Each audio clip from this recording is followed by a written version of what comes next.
Sessions होने वाला है वो होने वाला है तीसरे कॉलिगेटिव प्रॉपर्टीज पे, जिसका नाम है depression in freezing point. Depression in freezing point. Freezing point. सबसे पहले इसका मतलब समझेंगे एक एक करके और फिर जाएंगे कॉन्सेप्ट की ओर। डिप्रेशन का क्या मतलब होता है? जैसे एलिवेशन का मतलब होता है इंक्रीज, तो डिप्रेशन का मतलब डिक्रीज। और फ्रीजिंग पॉइंट जानते हो?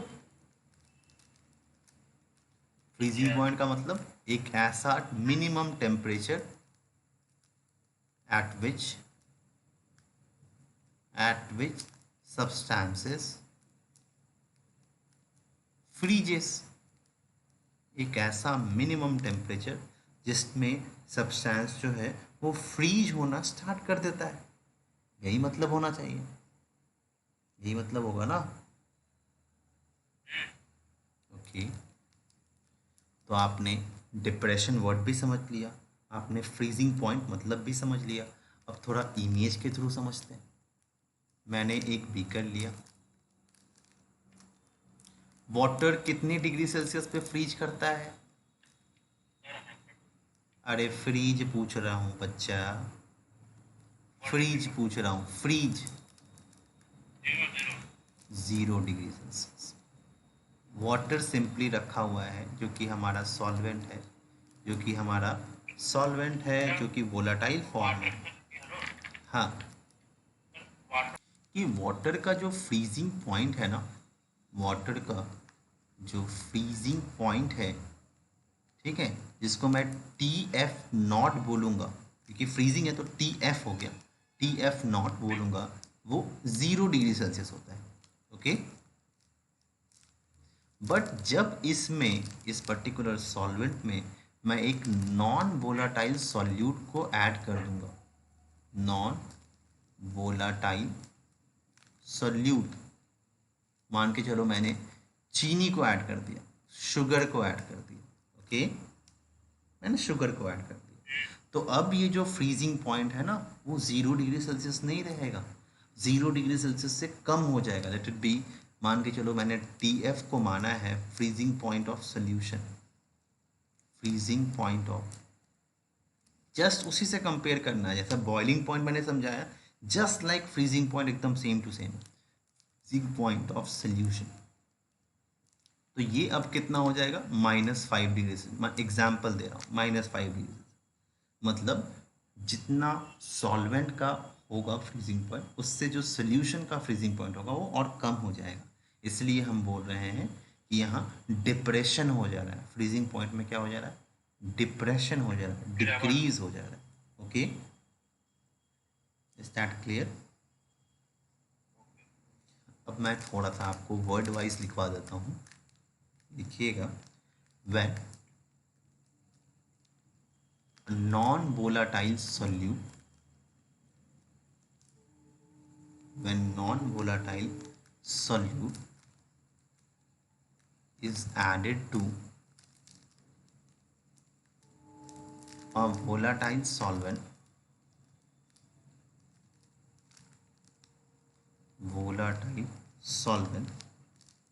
then vapor pressure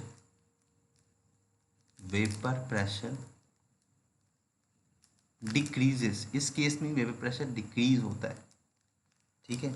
दस फ्रीजिंग पॉइंट ऑल्सो डिक्रीजेस, मतलब जो फ्रीजिंग पॉइंट है और जो वेपर प्रेशर है वो डायरेक्टली प्रोपोर्शनल होते हैं, ठीक है। क्योंकि यहाँ वेपर प्रेशर डिक्रीज हो रहा है, इसलिए जो फ्रीजिंग पॉइंट है, ठीक है, जिस टेम्परेचर पे सब्सटेंस फ्रीज करता है वो भी हमारा डिक्रीज हो रहा है।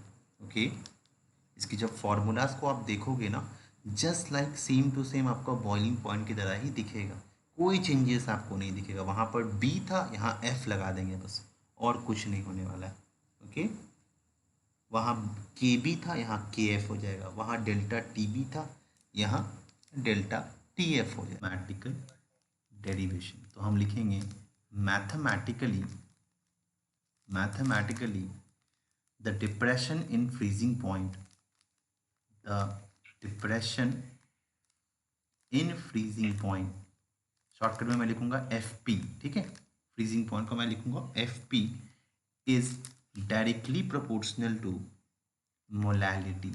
जैसे मैंने लिखवाया था ना, elevation in boiling point directly proportional to molality, वैसे एकदम सेम टू सेम यहाँ पर लिख देना है, depression in freezing point directly proportional to molality. इसका मतलब क्या है? इसका मतलब है delta TF, that is depression in freezing point directly proportional to M। ये आपका मेन इक्वेशन इसका हो गया। अब इसको जब हम लोग फर्दर सॉल्व करेंगे तो हमारे पास आएगा delta TF directly proportional to M। इसको जब सॉल्व करोगे आप तो आएगा delta TF equals to KF into M। Okay, इसको फर्दर सॉल्व करोगे तो आएगा delta TF equals to KF into number of moles of solute by weight of solvent in kilogram, which is further equal to delta TF equals to KF into WP। NB को क्या लिख सकते हो, number of moles को, WP by MB into WA in kilogram. तो ये आपका final formula बन गया किसके लिए? डिप्रेशन इन फ्रीजिंग पॉइंट, ठीक है। ये वाला जो पार्ट डेल्टा TF है इसी को हम बोलते हैं depression in freezing point, depression in freezing point, ठीक है। Depression in freezing point delta TF को बोलते हैं। और डेल्टा TF इस केस में क्या होगा? जैसे उस केस में होता था TB माइनस TB नॉट, ठीक है, बट यहाँ पर डेल्टा TF क्या होगा? TF नॉट यहाँ बड़ा है तो TF नॉट पहले लिखोगे और फिर TF लिखोगे, ठीक है, क्योंकि आपका फ्रीजिंग पॉइंट में डिप्रेशन आया है ना। तो TF जो है ना, TF क्या है? TF है आपका फ्रीजिंग पॉइंट ऑफ सोल्यूशन, ठीक है। ये है फ्रीजिंग पॉइंट ऑफ सोल्यूशन जो कि घट गया है, और जो TF नॉट है वो है आपका freezing point of pure solvent, ठीक है, प्योर सॉल्वेंट। तो क्योंकि TF आपका घट चुका है तो इस केस में क्या है? TF नॉट जो है वो TF से बड़ा है, इसलिए मैंने TF नॉट को आगे लिखा है और फिर TF को बाद में लिखा है। Is that clear? कि जो मैंने वहाँ पर आपको KF लिखवाया है इसका नाम लिख लीजिए KF। जैसे KB का 3 नाम था वैसे ही यहाँ KF का भी 3 नाम है। ये है मोलल, वहाँ था मोलल एलिवेशन कांस्टेंट, तो ये क्या हो जाएगा? Molal depression constant, molal depression constant पहला नाम। दूसरा नाम वहाँ पर था एब्यूलियोस्कोपिक कांस्टेंट, यहाँ है क्रायोस्कोपिक कांस्टेंट, क्रायोस्कोपिक कांस्टेंट। इसी नाम से क्वेश्चन में पूछेगा या दिया रहेगा तो समझना बहुत ज़रूरी है, ठीक है। और तीसरा है freezing point constant, freezing point, हाँ क्रायोस्कोपिक ज़्यादा देगा। फिर मैंने आपको बोला था ये पॉइंट लिख लीजिए, the value of KF, the value of KF that is cryoscopic constant depends on the solvent, depends on the solvent, ठीक है। जो वैल्यू होगी KF की वो डिपेंड करेगी आपने कौन सा सॉल्वेंट लिया है, मतलब वो बेसिकली सॉल्वेंट पे डिपेंड करता है। मतलब आपने यदि वाटर लिया है, ठीक है, वाटर लिया है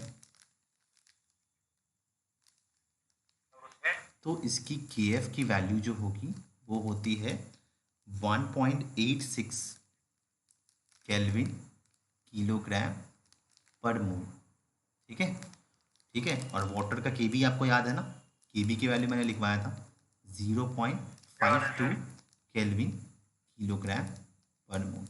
तो बेसिकली वाटर के लिए ये दूसरी वैल्यू है। अब किसी और सॉल्वेंट को लेते हो तो ये वैल्यूज चेंज हो जाएगी, ठीक है। मैं ये कहना चाह रहा हूँ क्वेश्चन में दे भी रखती है, कभी कभी क्वेश्चन में नहीं भी दे रखती, स्पेशली वाटर का तो नहीं दे रखता है, कभी भी क्वेश्चन में वाटर का नहीं दे रखेगा, ठीक है। तो ये वैल्यूज स्पेसिफिकली याद कर लीजिएगा, आपके काम आने वाला है। नहीं तो फिर परेशान होते रहिए।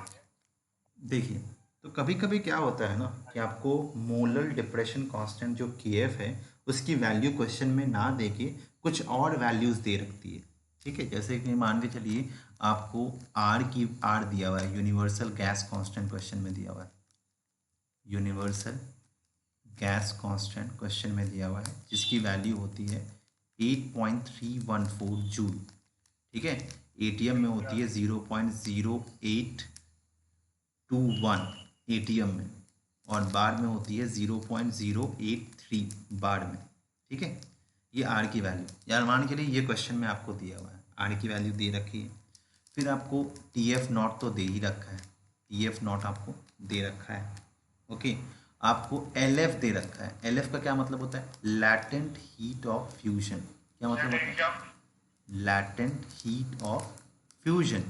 मतलब इसका मतलब क्या होता है कि 1 किलोग्राम आप कोई भी सब्सटेंस लेते हो, उसको हीट करने पर जब वो फ्यूज कर जाता है, मतलब सॉलिड से वो लिक्विड में चेंज हो जाता है, तो उसमें कितनी एनर्जी उसको देनी पड़ेगी। ठीक है, कोई भी सब्सटेंस को सॉलिड से लिक्विड में फ्यूज करवाने के लिए उसको कितनी हीट देना पड़ेगा, वो कहलाता है लैटेंट हीट ऑफ फ्यूजन। और एक होता है डेल्टा एच एफ, ये कहलाता है इंथैल्पी ऑफ फ्यूजन। क्या कहलाता है? Enthalpy of fusion. ये मान के चलिए आपको क्वेश्चन में ये सब दिए हुए। ओके, तो आप कैसे निकालें? लैटेंट हीट ऑफ फ्यूजन का मतलब कि किसी सब्सटेंस को हमको फ्यूज करवाना है, सॉलिड से स्टेट से लिक्विड स्टेट में चेंज करवाना है, तो मेरे को कितना हीट सप्लाई करना पड़ेगा, बाहर से मेरे को कितना हीट देना पड़ेगा, तब जाके वो सब्सटेंस सॉलिड से लिक्विड में फ्यूज हो जाएगा। वो कहलाता है latent heat of fusion. Okay, ठीक है, मान के चलिए ये सब आपको क्वेश्चन में दिया हुआ है और आपको केएफ की वैल्यू कहीं नहीं दी हुई है, तो ये सब का यूज़ करके एक फॉर्मूला होता है, उससे आप केएफ निकाल सकते हो। वो फॉर्मूला होता है R into T F naught का square divided by 1000 into latent heat of fusion, ये फॉर्मूला होता है। ठीक है, और लैटेंट हीट ऑफ फ्यूजन को आपको इंथैल्पी ऑफ फ्यूजन में चेंज करना, इसी का एक मेन कन्वर्जन होता है। मान के चलिए के एफ है, आर है, लैटेंट हीट ऑफ फ्यूजन आपको नहीं दिया है, आपको डेल्टा एच एफ दिया हुआ है, तो क्या करना पड़ेगा आपको? आपको लिखना पड़ेगा टी एफ नॉट का स्क्वायर और लिखना पड़ेगा 1000 इंटू एल एफ को आप कैसे लिखते हो? आप ऐसे लिखते हो delta H of fusion divided by molecular weight, divided by molecular weight of that particular जिसका आप निकालना चाह रहे हो सॉल्वेंट का। ठीक है, ओके, तो ये फॉर्मूला यूज़ करके, ये मेजर फॉर्मूला है आपका, ये फॉर्मूला यूज़ करके कहीं ना कहीं आप जो है ना निकाल सकते हो के एफ की वैल्यूज़ जो है, के एफ की वैल्यूज़ जो है निकाल सकते हो। ठीक है, तो क्वेश्चन नंबर 1 जो हम लोग को डिप्रेशन एंड फ्रीजिंग पॉइंट पे करना है, वो लिखना है how much ethyl alcohol, how much ethyl alcohol, formula आपको पता है C2H5OH, C2H5OH। ठीक है, must be added, must be, ये क्वेश्चन मैं बताऊंगा आपको। ठीक है, उसके बाद नेक्स्ट क्वेश्चन जो दूंगा वो खुद से बनाना। ठीक है, मस्ट बी एडेड टू, पहले मैं ट्राई करूंगा। ओके, चलिए अच्छी बात है। 1.0 litre of water so that solution will freeze at minus 18.6 degree Celsius, जिसकी के एफ की वैल्यू आपको क्वेश्चन में दे रखी है 1.86 डिग्री सेल्सियस पर मोलैरिटी। ये आपको क्वेश्चन दे दिया गया है, आपका ऑप्शंस आपके स्क्रीन पे ये रहा। 20 ग्राम, प्लीज वेट, 10.75 ग्राम, रुकिए रुकिए मैं बता रहा हूँ आपको। C 460 ग्राम एंड D जो है वो है 46 ग्राम। आप जो बोल रहे हो यूनिट के बारे में, KF की यूनिट मैंने जो बता के रखा है आपको वो है या तो डिग्री सेल्सियस, kg पर मोल ये बताया है, या तो मैंने बताया है केल्विन kg पर मोल। इसको आप ऐसे लिख सकते हो, केल्विन डिवाइडेड बाय मोल पर kg। तो इसको आप लिख सकते हो केल्विन डिवाइडेड बाय मोलैलिटी, वही वहाँ पर लिखा गया है। ठीक है, तो इसको एक बार आप अपने से ट्राई करो, अपने से ट्राई करो। सबसे पहले तो क्वेश्चंस को एक नहीं 2 बार पढ़िए, फिर उसका गिवन लिखिए, फिर निकालना क्या है उसको क्वेश्चन मार्क लिखिए, और फिर प्रोसीड कीजिए। ठीक है, okay, take your time and solve. I am giving you 2 minutes time. सबसे पहले मैं क्वेश्चन एक बार पढ़ूंगा, एटलीस्ट एक बार नहीं 2 बार पढ़ूंगा, और फिर गिवन लिखूंगा। How much ethyl alcohol must be added to 1 litre of water. तो मैं एक डायग्राम बना लूँगा। मैंने लिखा एक बीकर है हमारे पास जिसमें 1 लीटर ऑफ वाटर पहले से भरा हुआ है, 1 लीटर ऑफ वाटर पहले से भरा हुआ है। ओके, फिर बोल रहा है इस पर्टिकुलर हमारे पास में हम इथाइल अल्कोहल को ऐड करने वाले हैं, इथाइल अल्कोहल को ऐड करने वाले हैं, जिसका फॉर्मूला C2H5OH होता है। बोला है हाउ मच, मतलब इथाइल अल्कोहल का कितना वेट, मतलब ये सॉल्यूट है तो मैं इसको लिखूंगा WB मुझे निकालना है। MB इसका तो मुझे पता है ना, मॉलिक्यूलर वेट ऑफ सॉल्यूट तो पता है ना, कोई परेशानी वाली बात नहीं, निकाल लूँगा मैं।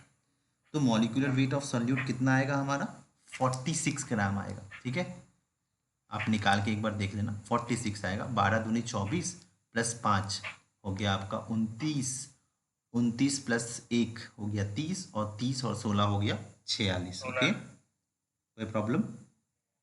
फिर बोला है कि जब हम इथाइल अल्कोहल का कितना वेट इस 1 लीटर के पानी, जो कि हमारे पास सॉल्वेंट है, जो कि हमारे पास सॉल्वेंट है, तो डेफिनेटली सॉल्वेंट वाटर है, तो मैं यहाँ पर KF तुरंत जल्दी लिख लूँगा। KF क्या हो जाएगा 1.86, जो कि क्वेश्चन में आपको दिया हुआ है, केल्विन किलोग्राम पर मोल। कोई परेशानी। बोला है सोनर the solution will freeze at इतना, मतलब सोल्यूशन जो ओवरऑल सोल्यूशन ये बनेगा, ये हमारे पास सोल्यूशन है, ये हमारा सोल्यूशन है। तो जो सोल्यूशन का फ्रीजिंग पॉइंट मुझे दिया हुआ है, मतलब क्या दिया हुआ है, TF दिया हुआ है। ओके, TF मेरे को दिया हुआ है -18.6 डिग्री सेल्सियस, और TF नॉट तो मुझे पता ही है ना पहले से, TF नॉट वाटर का कितना होता है 0 डिग्री सेल्सियस। कोई परेशानी, क्योंकि वाटर सॉल्वेंट है, सो डेफिनेटली हम जानते हैं, बचपन से हम पढ़ते आ रहे हैं कि वाटर जो है वो फ्रीज करता है 0 डिग्री सेल्सियस में। तो मैं यहाँ डेल्टा TF निकाल के रख लेता हूँ। डेल्टा TF क्या होता है, TF नॉट माइनस TF, तो क्या हो गया 0 degree Celsius minus of 18.6 degree Celsius, तो ये कितना आ गया हमारे पास 18.6 डिग्री सेल्सियस आ गया डेल्टा TF की वैल्यू। यहाँ तक कोई प्रॉब्लम है तो बताइए मुझे। Very good. अब यहाँ हम आगे बढ़ रहे हैं। ठीक है, आगे कैसे बढ़ेंगे, तो हमारे पास फॉर्मूला अवेलेबल है यहाँ पर WA। हाँ, अब हम जानते हैं जो डेल्टा TF होता है वो होता है KF इंटू M, यही होता है ना फॉर्मूला फ्रीजिंग पॉइंट का। ये delta TF equals to KF into M, जिसमें डेल्टा TF की वैल्यू मुझे पता है और KF की भी वैल्यू मुझे पता है, M की वैल्यू मुझे निकालना पड़ेगा। ओके, और मोलैलिटी का मतलब होता है number of moles of solute bye weight of solvent in kilogram. ठीक है, जिसको मैं फर्दर सॉल्व करता हूँ तो मैं लिखता हूँ WB by MB into WA in kilogram. ठीक है, तो मेरे को WB निकालना है। ठीक है, WB मुझे निकालना है, चलो ये कोई बात नहीं। MB मुझे पता है, MB मुझे पता है, WA मुझे पता है क्या, WA मुझे पता है क्या, नहीं पता है, तो WA निकालना पड़ेगा, WA मुझे निकालना होगा। तो मैं जानता हूँ कि जो डेंसिटी होता है वो होता है मास बाय वॉल्यूम। होता है कि नहीं होता है? डेंसिटी होता है मास बाय वॉल्यूम, ठीक है। और मेरे को कहीं ना कहीं डेंसिटी ऑफ वाटर पता है 1 ग्राम/ml होता है। ये कहीं लिखा नहीं रहेगा, ये अंडरस्टूड है कि वाटर की डेंसिटी सभी स्टूडेंट को पता होती है। तो मास मैंने लिख दिया और वॉल्यूम मुझे दिया हुआ है कितना? वॉल्यूम मेरे दिया है 1 लीटर, और 1 लीटर को मैं चेंज करके लिख दूंगा 1000 ml, क्योंकि यहाँ ml है ना, यहाँ ml है ना, तो ये भी ml में लिखना पड़ेगा ना मुझे। तो जब मास में लिखूंगा, जो मास होगा, मास ऑफ वाटर जो होगा, ठीक है, वो कितना हो जाएगा? वो हो जाएगा 1000 ग्राम। कितना हो जाएगा? 1000 ग्राम, क्रॉस मल्टीप्लाई करके। और 1000 ग्राम को आप क्या लिख सकते हो? 1 किलोग्राम लिखोगे। देखा जाए सर, मास ऑफ वाटर मैंने निकाल के रख लिया, जो कि आपका WA है। क्या है ये? WA। अब बस पुट कर देना है। हमारे पास फॉर्मूला है, हमारे पास जो फॉर्मूला अवेलेबल है वो है delta TF equals to KF into M। तो ये हो जाएगा delta TF equals to KF into WB by MB into WA in kilogram. अब बस वैल्यू पुट कर देना है। तो ये डेल्टा TF की वैल्यू मैंने कितना लाया था? 18.6, और इसकी वैल्यू थी 1.86। WB मुझे निकालना है, MB मुझे पता है 46, और WA मुझे पता है 1 किलोग्राम। ओके, बस इसको अब कैलकुलेट कर लेना है। तो ये हो जाएगा, यहाँ मैं लिख देता हूँ। तो जब मैं इसका WB निकालने जाऊँगा, WB जब मैं निकालने जाऊँगा तो क्रॉस मल्टीप्लाई सिर्फ कर दूँगा।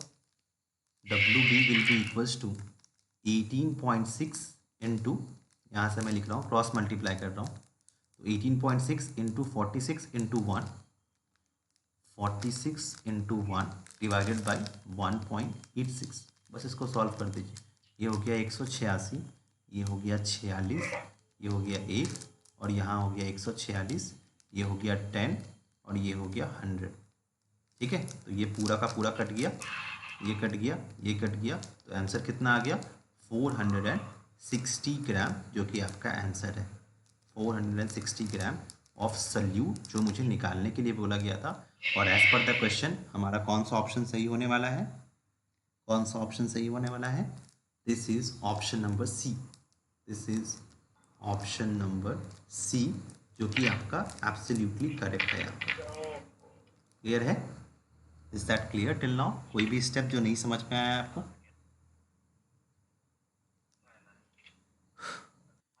सेम पैटर्न का एक और क्वेश्चन आपको देने जा रहा हूं मैं, लिखिएगा क्वेश्चन नंबर 2, जो आपको खुद से ट्राई करना है। ठीक है, what mass of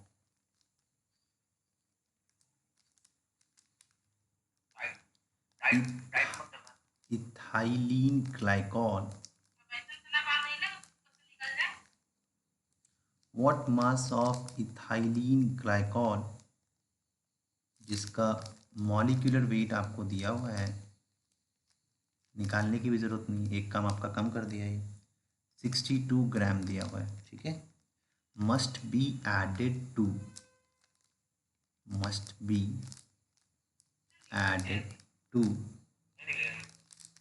5.5 kilogram, 5.5 kilogram of water to lower the freezing point of